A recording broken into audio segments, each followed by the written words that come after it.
Chapter 37. I spent my afternoons alone after that. I missed Chunying so much. One day, I saw two little girls on the back of a water buffalo going out to graze, and I remembered Chunying and was sad. I went to visit her during the next Chinese New Year, when it was customary to visit relatives and friends. By that time, she had given birth to her first child, a girl. The baby was cute, very fat, with a round face. She was wrapped in a new blanket and wore a red padded shirt and green pants. She looked well-fed and healthy. When Chunying and I talked, I felt as if we did not have much to say to each other. There was long silences and awkward pauses as never before in our conversations. She responded to my questions with a single word or nod. She seemed distracted and melancholy. We held hands for a moment before we parted, but she looked away from me as if embarrassed or disappointed. Chunying's mother and father visited us the following year on New Year's Day. I asked about Chunying. How is she? Is she visiting you this year? Oh no, Yimao, her mother said. She has given birth again. Was it a boy this time? I asked, knowing how much the in-laws wanted a grandson. No, her mother said. She had twin girls. I giggled with delight. Twin girls! I'll go see them. 2 days later, I went to see Chunying. I grabbed a handful of special candy that had been sent to us from relatives in Tianjin. I wanted to give it to Chunying. Snow had fallen throughout the night. As I passed out of Gao village and the road rose into the hills, I paused to catch my breath and look back. Everything was buried beneath a thin blanket of fresh snow. But the landscape around Gao village had changed since Chunying's wedding. There were no trees. The previous autumn, Old Crab had ordered every tree around the village cut down. He called this chopping off the capitalist tail. He wanted to prevent villagers from cutting the trees for their own use, so he eliminated the forests in the name of socialism. He sold the lumber and pocketed the profits. In the middle of the village stood a wooden pole made from what had once been the tallest tree in the surrounding forest. It was topped with a loudspeaker that blared announcements, news, and patriotic songs from commune headquarters. Plumes of frost rose from my nose and mouth. The cold air on my face was razor sharp. I sang to myself as I crossed the countryside. Chunying was fortunate to have twins, I thought. I wondered what names she had chosen for them. What did they look like? What would their smiles look like? As I approached the village, I saw smoke rising from the chimneys. No one was outside, and there were no footprints in the snow. Everything seemed tranquil, and I imagined the happy families celebrating the festival together. Just outside the village, I crossed a narrow bridge over a rapidly rushing stream. It was constructed of 3 logs lashed together. The water was filled with chunks of ice. I remembered that when Chunying's wedding party had crossed the bridge, she had lifted her veil momentarily and stared down fearfully at the water before she was pulled across by villagers. On this morning, I was alone and afraid. If I slipped and fell, there was no one to save me. I summoned my courage and sidestepped slowly across the logs. I pushed open the door to Chunying's shed. "It's me, Yimao," I announced. "I'm here to see the new babies." My greeting was met by silence. I blinked several times to adjust my eyes to the darkness in the room. As my vision cleared, I saw Chunying's husband and father-in-law squatting in front of the stove, smoking. Neither looked up. I noticed movement in the middle of the room and was able to make out Chunying's daughter in padded clothing, staring at me. Her nose was running, and there were bits of food on her chin and jacket. A hand touched my arm. I jumped and turned to see Chunying's mother-in-law standing beside me. "Where are Chunying and her babies?" I asked. She motioned me to the next room. I stepped into the bedroom. The only light came from a small window. "Chunying," I said, "it's me, Yimao. I'm here to see your babies. And I brought you candy from Tianjin." I moved to the side of her bed and looked for the babies.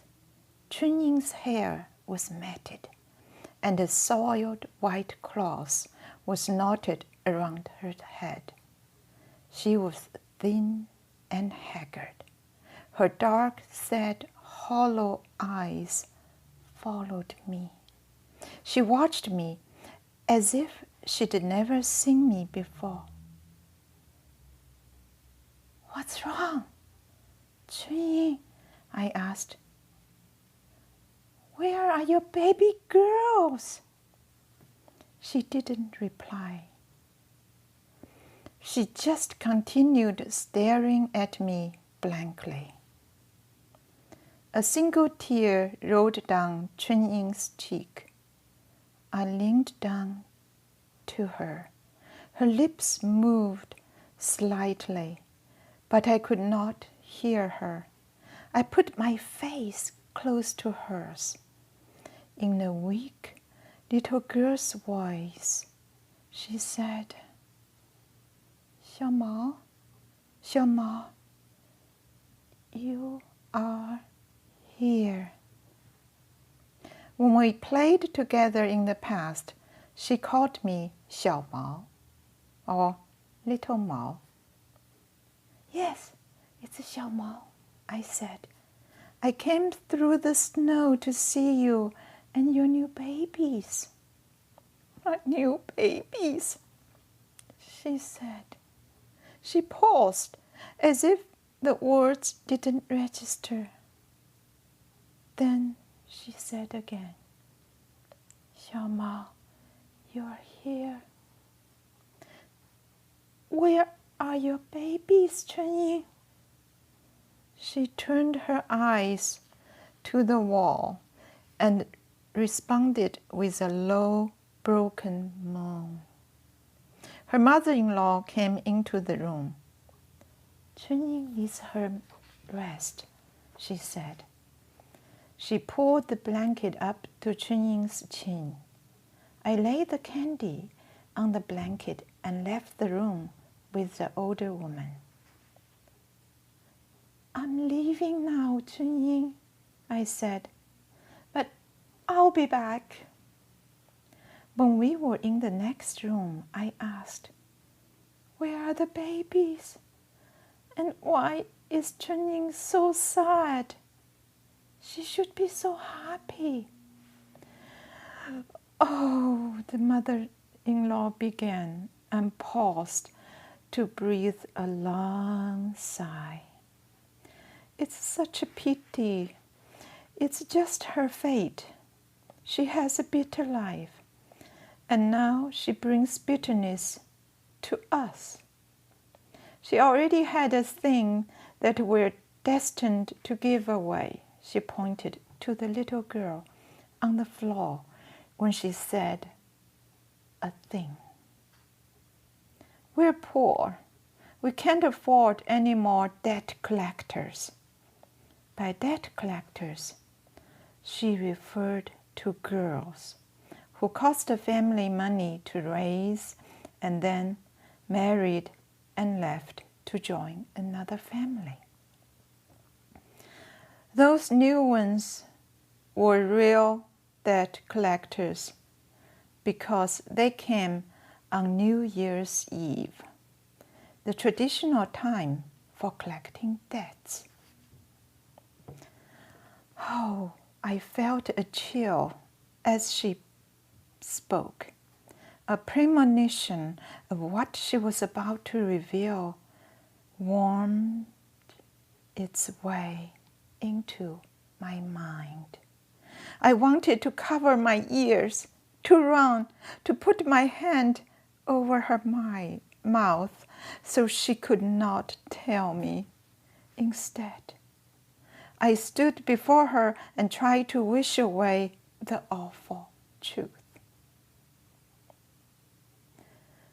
We let Chunying keep them on New Year's Day for good luck. It was a difficult delivery. She had one in each arm, but she knew. She knew. Chunying knew what? I asked, trying to control my voice. Whatever one does on New Year's Day determines what will happen the rest of the year. So we kept them for one day. The men listened, but neither looked up. The only move they made was to lift a cigarette to their mouths and then withdrew it. The rest of the time, they seemed like statues made of mud. Where are the girls now? Where are they? On the second day of the new year, we took them from Chunying's arms when she was sleeping, and we threw them in the river. A sickness erupted in my stomach. I doubled over and my heart fluttered wildly. I covered my mouth, pressed myself against the wall for a moment, and then rushed from the shed. I began screaming. The door slammed shut behind me. I fell to my knees, sobbing. Finally, I stood and walked straight to the bridge leading out of the village. I hurried to the middle, no longer afraid of falling. I dropped to my knees and peered down into the freezing water and wondered if Chunying's husband or father-in-law or both had thrown the babies in the stream. Did I wrap you in a blanket? I wailed. What did you feel? I asked, looking down. Were you asleep when I took you from Chunying's arms? Did you cry from the shock of the cold? Did you make a sound? I choked on the words. I wondered if the cold had killed the girls before they drowned. What were these men thinking? Had they regrets? Had they any feelings about this at all? Was it merely something they did, like throwing out the trash, with the same lack of thought or consequence? Did they feel bad because they had killed the little girls? Or did they feel bad because Chunying had given them little girls? There must be some guilt, I thought, some regret. There had to be some little spark of human compassion, some warmth, some sympathy. I began answering my own questions. Not enough sympathy to keep you alive. Not enough sympathy to give you away. Not enough. This world of monsters. I wondered how many hundreds of thousands of other baby girls had been flung from a bridge like this. Some often met an even worse fate. Sometimes, I'd heard, peasants didn't even bother to go to a river. They placed the naked baby outside and let her die of exposure, or they held her upside down in a bucket of water or urine. I whispered to the twins, "At least you died a clean death, maybe even a quick death. Maybe it was so fast you hardly felt it." That was the best thought I could conjure up as I knelt on the bridge looking down at the icy black water. I headed down the path toward home and wept. The tears froze to my face. I wondered what might happen if I married someone from this village, if I had a baby girl. Could my husband do this? Kill my child? I decided at that moment that I would never marry in the countryside. I'd die first. It started to snow. I looked into the thick white veil of snowflakes and tried to find the image of the girls. Together now, playing in the better life, in the better world. I was soon talking out loud to the twins again. In a nearly hysterical sing-song voice, thinking and questioning and answering and clenching my fists and wiping away tears with my sleeve. I stumbled several times, blinded by my tears. Once I slipped and fell off the road. I got up without brushing myself off and continued on. When I got home, I was cold and covered with dirt and snow. As I walked in the door, Mama called to me. "How are the babies, Yimao?" "Dead," I said, and burst into tears. They killed them, Mama. My father was sitting at the table and looked up at me, but said nothing. Oh, dear God in heaven, Mama cried. She stepped in front of me and asked, "Are you going to be all right?" "No," I told her, "I am not."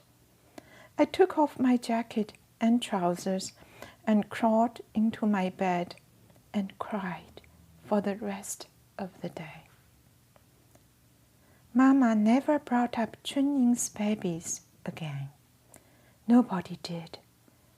This was not an uncommon practice, but it harrowed up my heart and left the deep furrow of a memory that would haunt me to the end of my life. Before that morning, I'd heard stories, but they were just stories. Now, I knew it was all real. End of chapter 37. Chapter 38. I met the village idiot early one morning while I was searching for manure. As I scooped up a pile of dog excrement, a voice behind me screamed, "Stop! That's my dog shit! Don't you dare touch it!" I turned to see an unusually tall, heavy-set young man. His hair was long and uncombed, and his face was filthy. He looked like one of the wild animals I'd seen in the zoo in Hefei. Before I could respond, he approached.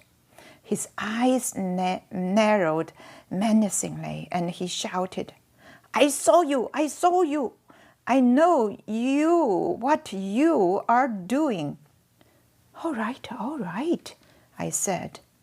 "This shit is yours. I don't want it." I picked up my basket and fled. When I got home, I was out of breath. My mother asked what was wrong, and I said, "A screaming guy said I was stealing his dog poop. But it was just dog poop that didn't belong to anybody, but some dog. Why is an adult collecting this? They're supposed to let the children do it." Mama smiled and said, "Oh, you just met Sun Jigui. He is a village idiot. He's a good boy. He's big and loud, but he's harmless." "Why is he called the village idiot?" "I don't know why," she said, "but everyone in the village refers to him that way." A few days later, a middle-aged woman came to our shed. "Have you eaten, Sunbreast?" Mama greeted her. I was startled to hear my mother use the Gao village expression. The peasants referred to married women as breasts. In the city, the common term for such women was auntie. "Sunbreast is Jigui's mother," she explained to me. As they talked, I sat beside the stove and listened. Mama asked her, "Do you mind if I ask how Jigui became the way he is? What happened?" Sunbreast took a deep breath and sighed. "It's difficult for me to tell you this. He is such a heartache for us. He is 15 years old. He eats, he sleeps, he collects manure. Other than that, he doesn't do anything but cause trouble. He was there when the famine began. His sister was 5. In those days, all of us ate in the public kitchen. There was a set portion of food for each person. We told everyone that his sister was sick and brought her portion home. Then we fed it to Ji Gui. She cried and tried to run out of the house. My man tied her to the bed and gagged her. When she died 2 weeks later, I dared not cry for fear that people might realize what we had done. We kept her body inside so we could still get her food ration. Eventually, she started to rot and smell, and we had to bury her. It was difficult for us, but only in that way could we save Ji Gui. If we knew then how he would turn out, of course, we would have fed her instead. How much easier our lives would be if we had made that decision. The doctor said maybe he is the way he is because of those years. Maybe we still did not give him enough food. Sometimes he seems normal, Mama said. Why don't you take him to a different doctor? Oh, we barely have enough to eat, Sun Breast replied. How could we afford a doctor? When we eat our breakfast, we don't know where dinner will come from. We have never had enough money to see another doctor. After that, I knew what to expect from Ji Gui. One day, I was in front of our shed with my brothers playing hide and seek. He watched and asked if he could play. Sure, I said. Turn your back and count to 10, and then try to find us. You must say, I'm going to find you, I'm going to find you. When you find us, touch us and shout, you're it, and then you get to hide. He didn't understand. He thought you just ran around and hit people, and then he loved that. So he ran wildly around the yard, chasing us and hitting us so hard it hurt, shouting, you're it, you're it. He had a wonderful time. While we were playing, Old Crab happened to pass by. Ji Gui dashed over to him and slapped him hard on the back of the head and shouted, you're it! Old Crab stumbled and whirled around and bellowed, you damned idiot! How dare you? How dare you lay a hand on a Communist Party member?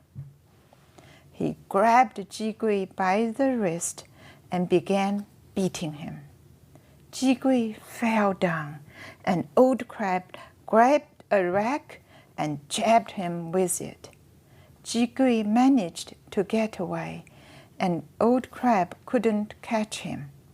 As he disappeared in the distance, Ji Gui was yelling, you're it, Old Crab, you're it! Old Crab went to the boy's house and summoned his parents. Your son tried to kill a Communist Party member, he told them. This is a crime against the state.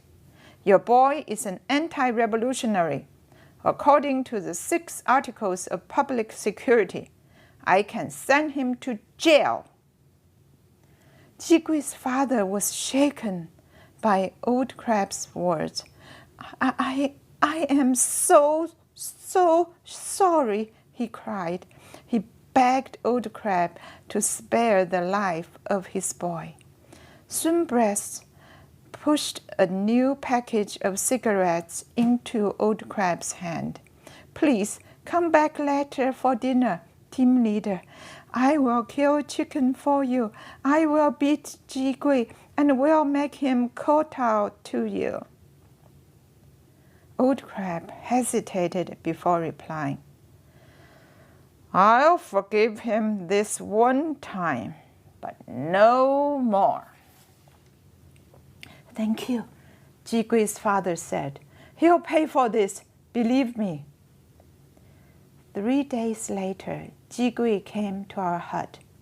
His face was swollen and bruised. Old Crab said that "I cannot come into your house," he said. "Why did he say that, Ji Gui?" Mama asked. "Because you are bad people. You walk on the capitalist road." "I see," Mama said. Old Crab said, "If I come into your house, he will break my legs." In that case, you'd better not come in, Ji Gui," Mama said. "I kowtowed to Old Crab," he said. "Is that so?" Mama asked. "And did he forgive you for what you did?"